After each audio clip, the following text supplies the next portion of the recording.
శ్రీ గణేశాయ నమః.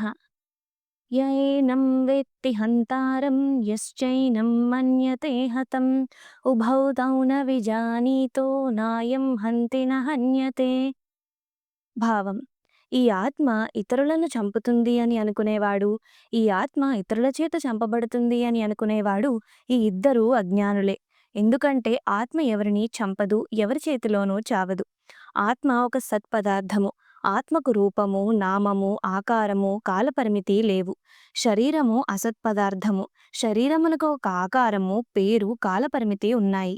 కాబట్టి ప్రతి మనిషి తాను వేరు, తన శరీరం వేరు అని భావించాలి. అలా కాకుండా చంపడం అనే ప్రక్రియలో నేను చంపుతున్నాను అని, నేను చంపబడుతున్నాను అని కానీ భావిస్తాడో అతనిలో ఆత్మజ్ఞానం లేనట్టే. అతడికి ఆత్మ గురించి ఏమీ తెలియదు. ఎందుకంటే నేను అనే అహంకారము అతనిలోని జ్ఞానాన్ని కప్పివేసి అన్నీ తానే చేస్తున్నాను అనే భ్రమను కలుగజేస్తుంది. ఆ భ్రమయే అవిద్య. ఆ భ్రమను పోగొట్టుకుంటే ఆత్మజ్ఞానం దానంతట అదే కలుగుతుంది.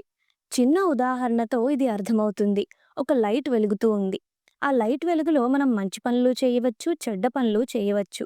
మనం చేసే పనులతో లైట్ నుండి వచ్చే ప్రకాశానికి ఎటువంటి సంబంధము కూడా లేదు. దాని పాటికది వెలుగుతూ ఉంటుంది. అలాగే ఆత్మ కూడా ప్రతి శరీరంలో వెలుగుతూ ఉంటుంది. ఈ శరీరము, మనోబుద్ధి, అహంకారాలు, ఇంద్రియములతో చేసే ఏ పనికి దానికి సంబంధము లేదు. సాక్షిగా చూస్తూ ఉంటుంది.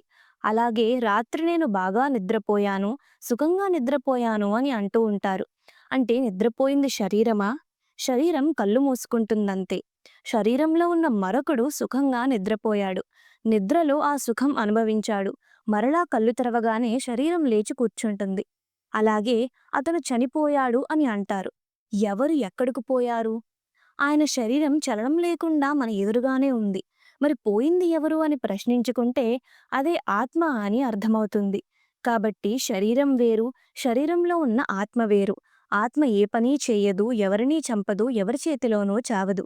అదే ఈ శ్లోకంలో కృష్ణుడు అర్జునుడికి చెప్పాడు. సర్వే జనా సుఖినో భవంతు. నమస్కారం.